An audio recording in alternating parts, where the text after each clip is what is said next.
Hello, नमस्कार। आज हम पोटैटो ब्रीडिंग के बारे में चर्चा करेंगे। आलू, इसका बॉटैनिकल नेम सोलेनम ट्यूबरोजम और ये फैमिली सोलेनेसी के अंतर्गत आता है और सोलेनेसी का सदस्य है। इसमें क्रोमोजोम नंबर 2n बराबर 4x बराबर 48, यानी ये ऑटो टेट्राप्लॉइड है। ये सेल्फ मोड ऑफ पॉलिनेशन है, सेल्फ पॉलिनेटेड क्रॉप है और ये C3 short day plant from tuberisation point of view से है, जबकि ये फ्लावरिंग पॉइंट ऑफ व्यू से लॉन्ग डे प्लांट है। अब इसके डिस्ट्रीब्यूशन और इम्पोर्टेंस से संबंधित हम चर्चा करते हैं।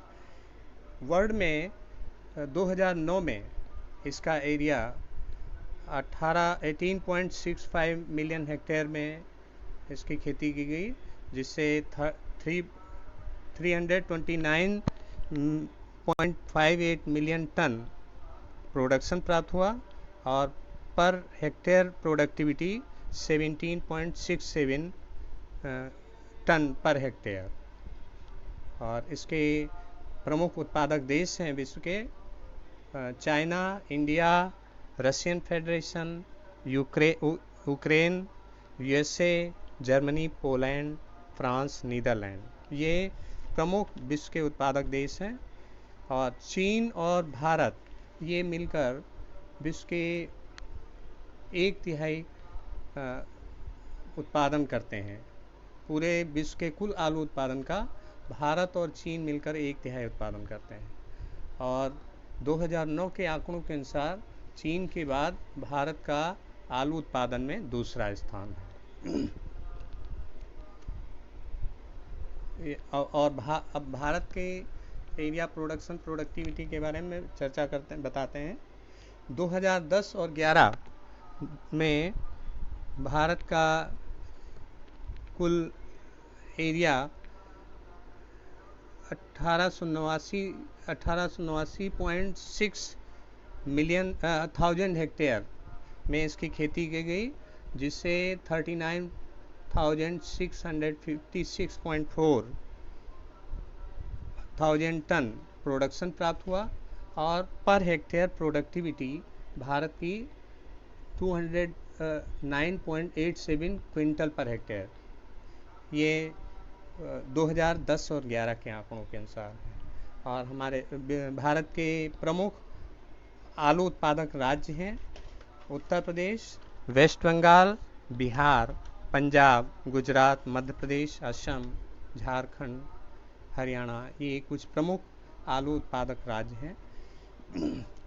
आलू में इनकी प्रति इकाई क्षेत्र उत्पादन क्षमता आलू सीरियल क्रॉप्स की अपेक्षा अधिक होती है और ये गेहूं और सीरियल्स पर आधारित जो भोजन में आलू को सम्मिलित करने से इसमें सीरियल्स में जो लाइसिन अमीनो एसिड की कमी होती है उसका आलू के द्वारा सप्लीमेंट कर इससे भोजन संतुलित हो जाता है। आलू पौष्टिक होने के साथ ही ये शॉर्ट ड्यूरेशन क्रॉप है, जिससे इसको इंटेंसिव क्रॉपिंग सिस्टम में फिट किया जाता है। 2030 तक भारत में आलू की डिमांड 69.39 मिलियन टन की अनुमान किया गया है कि इतनी अनुमान है डिमांड होगी और इस अनुमानित मांग को पूरा करने के लिए एरिया 2.5 मिलियन हेक्टेयर तक बढ़ाना होगा। वर्तमान में जो प्रोडक्शन है भारत का वो 18.8 टन पर हेक्टेयर है, इसको बढ़ाकर 27.21 टन पर हेक्टेयर करना होगा। दैहिक रूप से आलू में 120 टन पर हेक्टेयर उपज देने की क्षमता है, लेकिन इसके लिए अधिक उत्पादकता वाली किस्मों का विकास करना होगा और जो आज भी जो प्रगतिशील किसान हैं वो 35 से 40 टन पर हेक्टेयर आलू का उत्पादन करते हैं। तो इसकी उन्नतशील किस्में हाई यील्डिंग वैरायटीज़ का उपयोग करके और बेटर मैनेजमेंट के द्वारा इसकी उत्पादकता को बढ़ाया जा सकता है। ये अब इसके बाद हम इसका ओरिजिन और इवोल्यूशन के बारे में चर्चा करते हैं। आलू साउथ अमेरिका की पेरू और बोलीविया के बीच एंडीज पर्वतमाला, एंडीज माउंटेन को आलू का सेंटर ऑफ ओरिजिन माना जाता है। और अपने भारत में इसे 16वीं शताब्दी के अंत में या 17वीं शताब्दी के अंत में अपने भारत में लाया गया था। सोलेनम की जीनस सोलेनम में लगभग 2000 स्पीसीज हैं, जिनमें से 236 स्पीसीज में ही ट्यूबर फार्मेशन होता है। लगभग 10 स्पीसीज पोटैटो के एवोल्यूशन से संबंधित हैं और इन ट्यूबर वेयरिंग स्पीसीज में 24 क्रोमोसोम नंबर 24, 36, 48, 60 और 72 क्रोमोसोम वाले 5 साइटोलॉजिकल ग्रुप्स में इसको बांटा गया है। आलू की जो वाइल्ड पोटैटो है डिप्लॉयड स्पीसीज, उनमें क्रॉस पॉलिनेशन होता है और जो पॉलीप्लॉयड स्पीसीज हैं उनमें सेल्फ पॉलिनेशन होता है। डिप्लॉयड स्पीसीज में क्रॉस पॉलिनेशन सेल्फ इनकम्पेटिबिलिटी के कारण होता है, स्वनिश्चितता के कारण। जो वाइल्ड पोटैटो है उसका स्वाद कड़वा होता है, इसमें स्टेरॉयड एल्कलॉयड होने के कारण इसका स्वाद कड़वा होता है और टॉक्सिक भी होता है। इसके एवोल्यूशन के दौरान जो वाइल्ड स्पीसीज से पहला स्टेप पे होता है कि एल्कलॉयड फ्री ट्यूबर्स का सिलेक्शन करके कल्टीवेटेड स्पीसीज का उद्भव किया गया। सोलेनम ट्यूबरोजम की 2 सब स्पीसीज हैं, एंडीजीना और ट्यूबरोजम। सोलेनम ट्यूबरोजम की 2 सब स्पीसीज एंडीजीना और ट्यूबरोजम का निर्माण हुआ था। दोनों सोलेनम ट्यूबरोजम एंडीजीना और सोलेनम ट्यूबरोजम इनके बीच में क्रॉसेज आसानी से किया जा सकता है। कल्टीवेटेड डिप्लॉयड स्पीसीज एक सोलेनम स्टेनोटोमम, ये डिप्लॉयड स्पीसीज है। इसको भी दूसरी सभी कल्टीवेटेड स्पीसीज का एंसेस्टर, पूर्वज माना जाता है। आलू की एक हेक्साप्लॉयड स्पीसीज है सोलेनम डेमिसम, जो मैक्सिको की हाई हिल्स पर पाई जाती है और इसका उपयोग late blight resistant varieties develop करने में किया जाता है।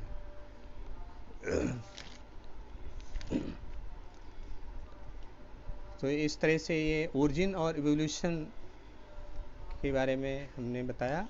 अब हम आगे इसके ब्रीडिंग ऑब्जेक्टिव्स के बारे में चर्चा करते हैं। आलू के सुधार के कुछ उद्देश्य हो सकते हैं, जिनमें पहला है हाई ट्यूबर यील्ड। आलू का इकोनॉमिक पार्ट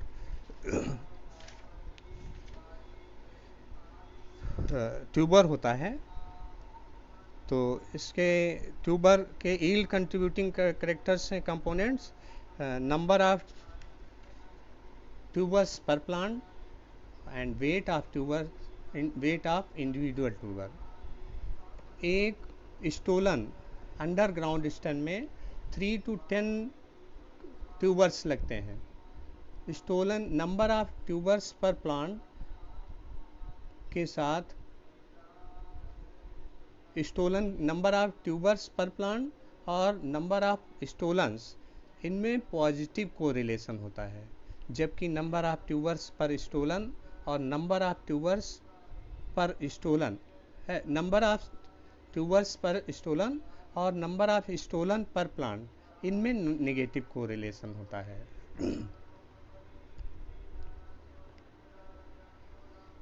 अब अगली ब्रीडिंग ऑब्जेक्टिव के बारे में, अगली ब्रीडिंग ऑब्जेक्टिव है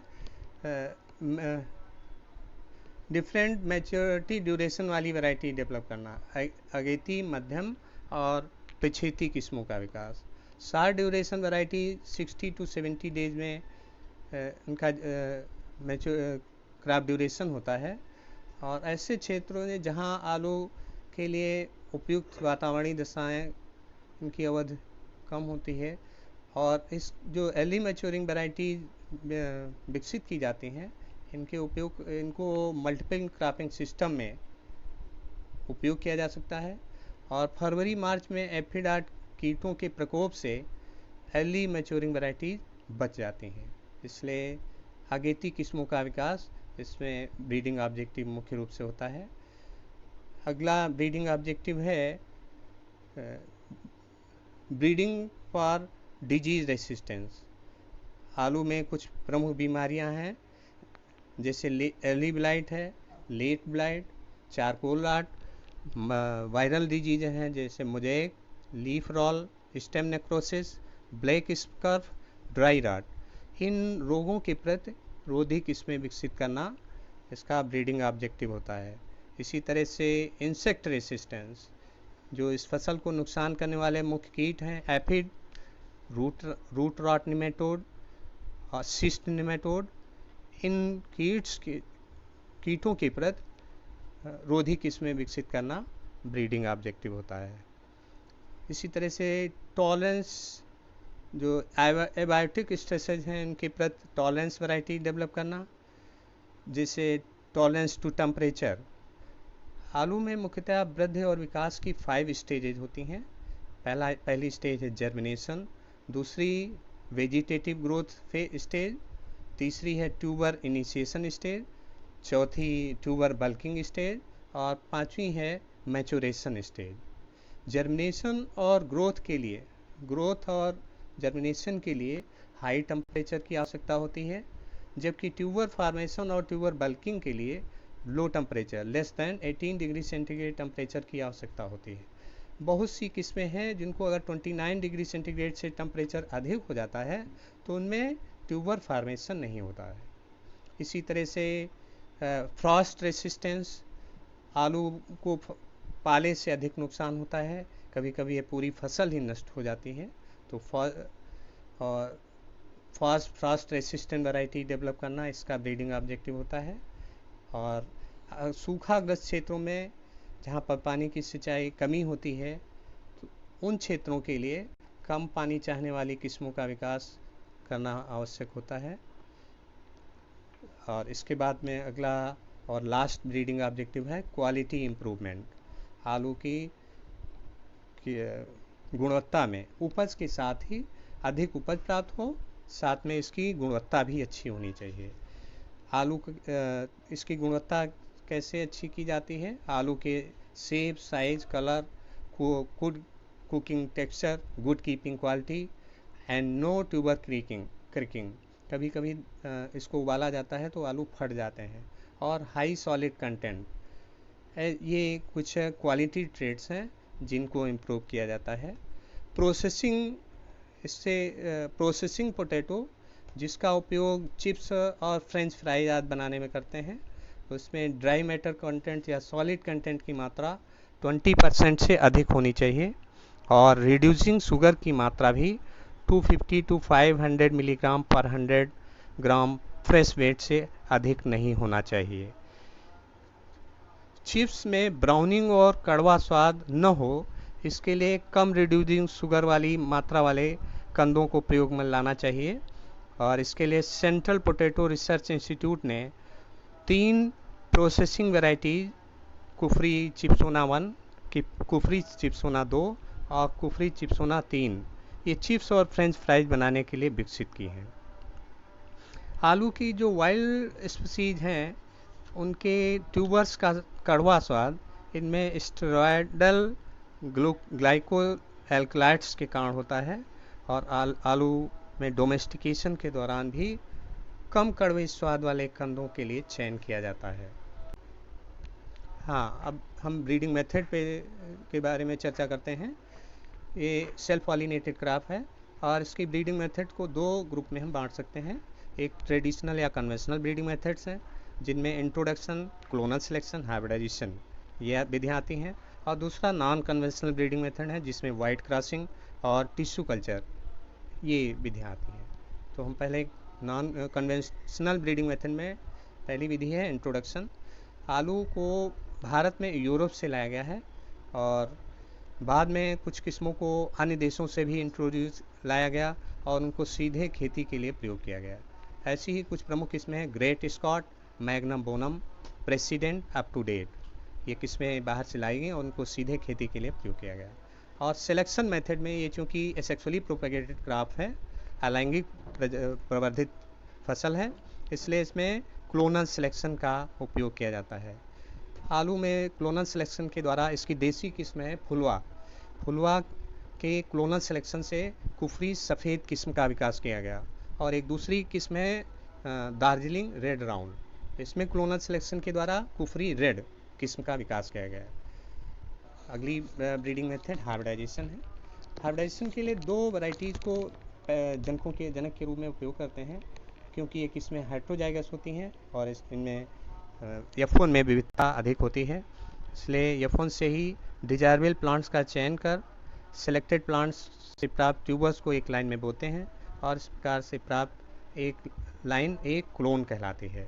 इसके बाद अगले साल रेप्लिकेटेड रीट्रायल करते हैं, इन क्लोन्स के बीच चयन करते हैं और चयनित क्लोन्स को genotype interaction, disease and insect resistance, इनके लिए डिफरेंट लोकेशंस पे इनका एवोल्यूशन किया जाता है और सुपीरियर क्लोन्स का चयन करते हैं। तो ये हाइब्रिडाइजेशन की ये विधि है जिसके द्वारा इसकी कुछ हाइब्रिड वैरायटीज़ विकसित की जाती हैं। और अब हम नॉन कन्वेंशनल ब्रीडिंग मेथड में जो विधियाँ आती हैं उनमें एक विधि है wide crossing. Cultivated tetraploid potato का डिप्लॉयड वाइल्ड स्पीसीज के साथ संकरण करने के लिए इसका प्लॉइडी मैनिपुलेशन करना होता है, यानी क्रोमोजोम की संख्या में कुछ जोड़ तोड़ करना होता है। और इसके लिए 2 तरीके अपनाए जाते हैं। पहला है कि वाइल्ड स्पीसीज के क्रोमोजोम की संख्या को 2 गुना कर दिया जाए, डबलिंग कर दी जाए, क्रोमोजोम डबलिंग, और इसके लिए कोल्चिसिन ट्रीटमेंट किया जाता है। और दूसरा तरीका है कि जो कल्टीवेटेड पोटैटो हैं उनके क्रोमोजोम्स की संख्या को रिड्यूस कर दिया जाए, हाफ कर दिया जाए, हैप्लॉइड पैदा करने। इस प्रकार प्लॉइडी लेवल को कम करने से वाइल्ड स्पीसीज के साथ में क्रॉस करना आसान हो जाता है। साथ ही जो टेट्राप्लॉइड की अपेक्षा डिप्लॉयड लेवल पर जेनेटिक गेन भी अधिक होता है, क्योंकि टेट्राप्लॉइड की जेनेटिक्स डिप्लॉयड की अपेक्षा कॉम्प्लेक्स होती है। और डिप्लॉयड लेवल पर कल्टीवेटेड वाइल्ड स्पीसीज क्रोमोजोम के साथ पेयर करते हैं और वाइल्ड से कल्टीवेटेड में जीन आसानी से ट्रांसफ़र भी हो जाते हैं। अगली एक विधि है टिश्यू कल्चर। टिश्यू कल्चर एक ऐसा टूल है जिसके पोटैटो ब्रीडिंग में इसका उपयोग करते हैं। इसका प्लॉइडी रिडक्शन एंथर कल्चर या पॉलन कल्चर के द्वारा करते हैं, अर्थात पॉलन जो होता है हैप्लॉइड होता है और इस पॉलन को कल्चर मीडिया पर कल्चर करके हैप्लॉइड प्लांट्स तैयार किए जाते हैं।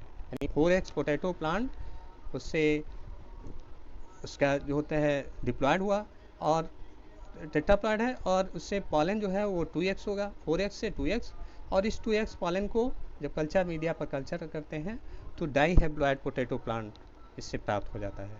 इस प्रकार से डाई हैप्लॉइड टेट्राप्लॉइड से डाई हैप्लॉइड प्रोडक्ट प्रोड्यूस किया जाता है। टिश्यू कल्चर मीडिया में म्यूटाजेनेसिस करके सोमा क्लोनल वेरिएंट भी उत्पन्न करते हैं। प्रोटोप्लास्ट फ्यूजन, इसके द्वारा 2 प्रोटोप्लास्ट को यूनाइट करके एक न्यू सेल का निर्माण होता है, जिससे कि क्रोमोजोम की संख्या, जिसमें क्रोमोजोम की संख्या 2 पेरेंट सेल के क्रोमोजोम की संख्या के बराबर होती है, योग के बराबर होती है। तो ये ब्रीडिंग मेथड्स हैं जिनका उपयोग पोटैटो इम्प्रूवमेंट में किया जाता है। ब्रीडिंग मेथड्स के बाद हम ब्रीडिंग सेंटर्स के बारे में चर्चा करते हैं। इसके इंटरनेशनल लेवल पर एक सेंटर है CIP, international potato centre lima Peru, international potato centre lima Peru, जिसकी स्थापना 1970 में हुई थी। और यहाँ पर जो ट्यूबर क्रॉप्स हैं उन पे बृहत उसका जनप्लास संग्रहित और रिसर्च वर्क होता है। और अपने नेशनल लेवल में भारत एक ऐसा देश है साउथ एशिया में जिसका अपना पोटैटो ब्रीडिंग कार्यक्रम है। और इस कार्यक्रम को यहाँ के जो सेंटर है breeding centre CPRI, central potato research institute Shimla, इसके द्वारा ये पोटैटो ब्रीडिंग कार्यक्रम से संपर्क किया जा रहा है। और इसकी स्थापना 1949 में पटना बिहार में की गई थी और डॉक्टर S रामानुजम को इस संस्थान का प्रथम डायरेक्टर बनाया गया था। 1956 में ये इंस्टीट्यूट इसका मुख्यालय पटना से शिमला में स्थानांतरित किया गया और 1971 में ICAR ने all India coordinated potato improvement project की शुरुआत की और इसका हेडक्वार्टर CPRI शिमला में रखा गया। अब जो CPRI शिमला है, इसके पास पोटैटो के जर्म प्लांट काफ़ी बृहद स्तर पर संग्रहित किए गए हैं। इनकी वाइल्ड और स्पीसीज भी संग्रहित हैं और इनको जर्म प्लांट को लंबी अवधि तक सुरक्षित रखने के लिए टिश्यू कल्चर टेक्नोलॉजी का प्रयोग किया जाता है। और इसके अचीवमेंट्स के अंतर्गत इस संस्थान के द्वारा लेड ब्लाइट और वॉर डिजीज, नेमाटोड्स जैसी बीमारियों के प्रति रेसिस्टेंट वैरायटी डेवलप करने का कार्य और वायरल डिजीज के प्रति टॉलरेंट वैरायटीज, इसके अलावा डिफरेंट मैच्योरिटी ड्यूरेशन वाली वैरायटीज जैसे अर्ली वैरायटीज जिनका ड्यूरेशन 70 to 80 डेज होता है, मीडियम ड्यूरेशन वैरायटीज जिनका ड्यूरेशन 90 to 100 डेज होता है और late duration varieties 100 to 110 days. ये अर्ली, मिड और लेट का कई किस्में विकसित की गई हैं और इनमें से कुछ किस्में जो महत्वपूर्ण किस्में हैं उनमें से एक है कुफरी हिमसोना। ये हिल रीजन के लिए एक किस्म है जो कि 1907 में इसको विकसित किया गया। ये मीडियम ड्यूरेशन वैरायटी है और इसकी उपज 30 से 35 टन पर हेक्टेयर होती है। ये लेट ब्लाइट के प्रति हाईली रेसिस्टेंट वैरायटीज है। इसकी पोटैटो की स्किन वाइट हो तो क्रीमी होती है, सेलो आइज पाई जाती हैं। और एक दूसरी किस्म है कुफरी गरिमा जिसको 2011 में विकसित किया गया। ये मीडियम ड्यूरेशन वैरायटी ये भी है और ये लेट ब्लाइट के प्रति रेसिस्टेंट वैरायटी है। इसके ट्यूबर लाइट येलो ओवाइड शेप में और सेलो आइज होती हैं। इनको चिप्स बनाने के लिए प्रयोग किया जाता है। These are suitable for chips making. That is all about your potato.